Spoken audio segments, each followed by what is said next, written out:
മറ്റൊരു വീഡിയോയിലേക്ക് സ്വാഗതം. ഇന്നിവിടെ വിശകലനം ചെയ്യുന്നത് 16/4/1999 ജനിച്ച ഒരാളുടെ ഗ്രഹസ്ഥിതിയാണ്. അശ്വതിയാണ് നക്ഷത്രം. അശ്വതി 3-ാം പാദം. കന്നി ലഗ്നം. 2-ൽ കുജൻ. 3-4 ഭാവങ്ങൾ ശൂന്യം. 5-ൽ കേതു. 6 ശൂന്യം. 7-ൽ ബുധൻ, വ്യാഴം. 8-ൽ ചന്ദ്രൻ, ശനി, സൂര്യൻ. 9-ൽ ശുക്രൻ, ഗുളികൻ. 10 ശൂന്യം. 11-ൽ രാഹു. 12 ശൂന്യം. ഇതാണ് ഇദ്ദേഹത്തിൻ്റെ ഗ്രഹസ്ഥിതി.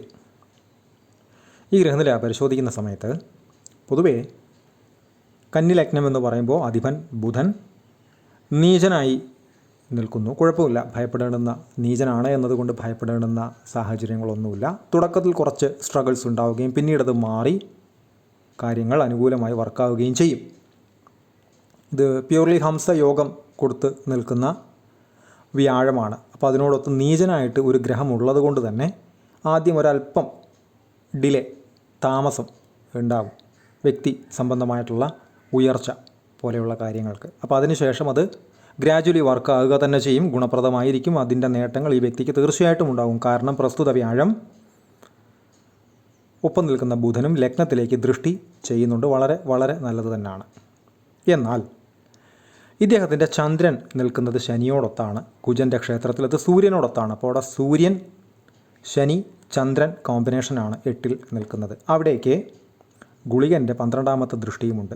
മനസ്സ് സംബന്ധമായിട്ടുള്ള, ചിന്തകൾ സംബന്ധമായിട്ടുള്ള എല്ലാ കാര്യങ്ങളും ശ്രദ്ധിച്ച് വേണം കൈകാര്യം ചെയ്യാനായിട്ട്.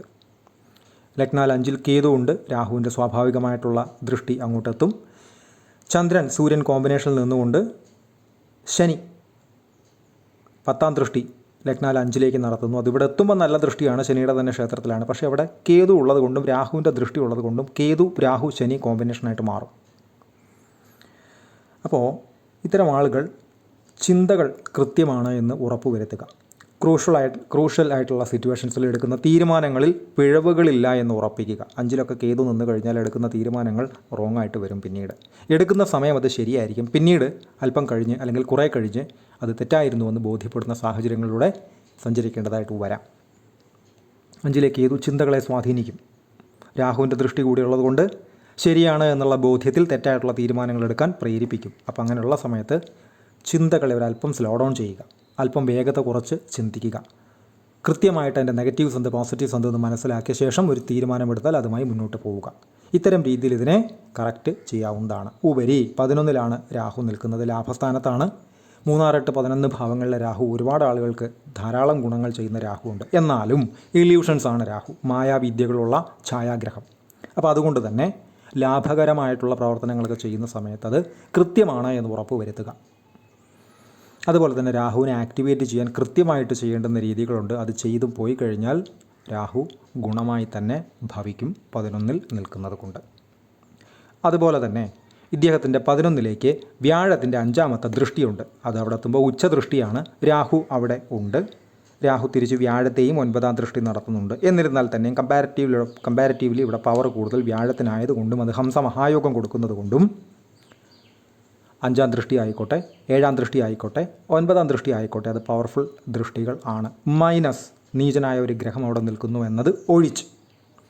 അപ്പോൾ അതിനനുസരിച്ച് ഒരു അല്പം കാലതാമസം ഉണ്ടായ ശേഷം അത് പിന്നീട് ഫാസ്റ്റായി തന്നെ റിഫ്ലക്റ്റ് ചെയ്യും എന്ന് തിരിച്ചറിയുക.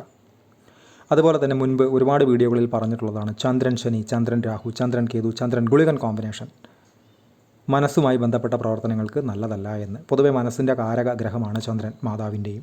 അങ്ങനെയുള്ളപ്പോൾ ഇവിടെ ചന്ദ്രൻ ശനി കോമ്പിനേഷൻ ഉണ്ട്, ഗുളികൻ്റെ ദൃഷ്ടിയുണ്ട്.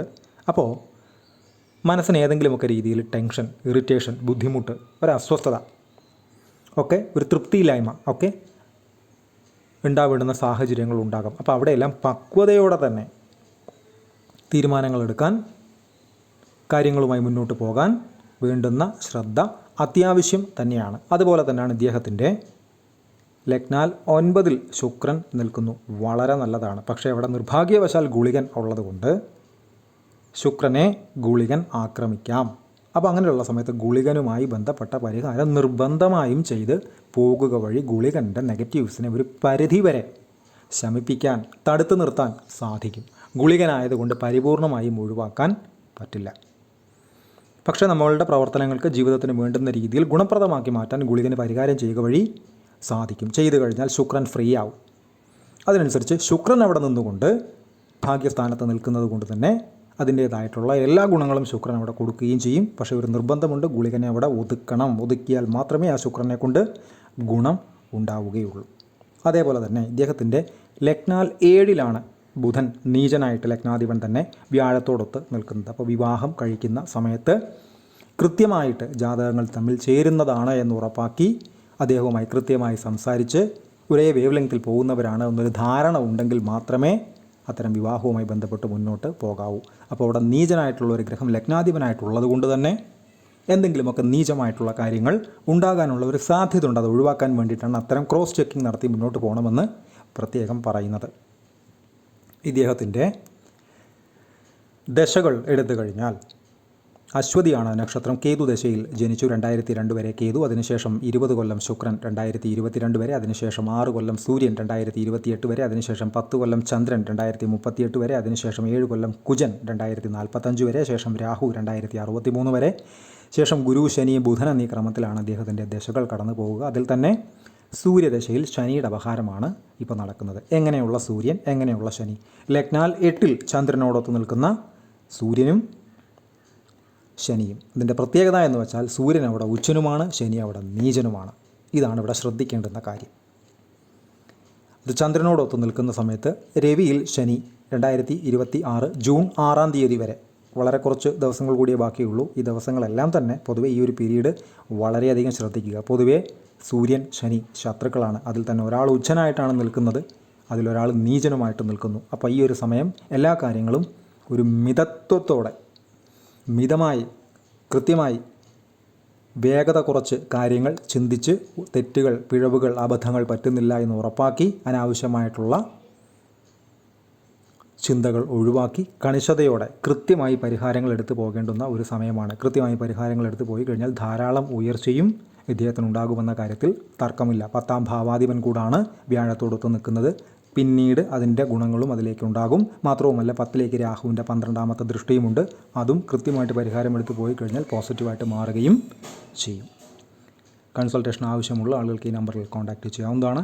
കോൺടാക്ട് ഡീറ്റെയിൽസ് ഡിസ്ക്രിപ്ഷനിൽ കൊടുത്തിട്ടുണ്ട്. ഇത്തരം വീഡിയോസ് ഇനിയും തുടരും. നന്ദി.